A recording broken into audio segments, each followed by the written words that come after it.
and welcome to this, your second climate breakdown. What are we going to be talking about this week?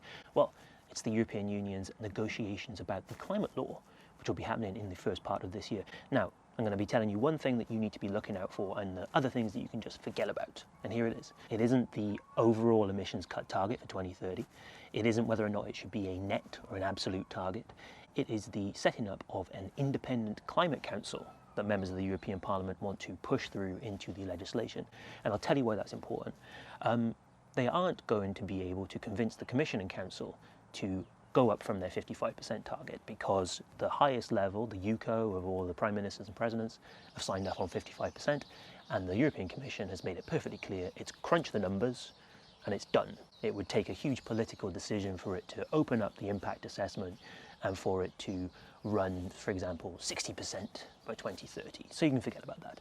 This Climate Council, however, which would be modelled after the UK equivalent, which has done a lot to shape British climate policy over the last few years, would basically give members of the European Parliament a way to get to that 60% or 65% or 70% at a later date, because this council would basically be set up to tell the EU whether or not it's on track to meet its various targets.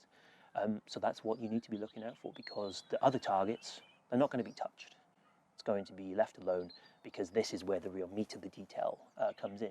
You can't go against what UCO has said now, because the likes of Poland, the Czech Republic, Hungary will cry foul at that. There will be no, even though qualified majority will be in play, it starts to upset the apple cart too much. So that's what you should be looking out for going into this year. Thank you for watching this.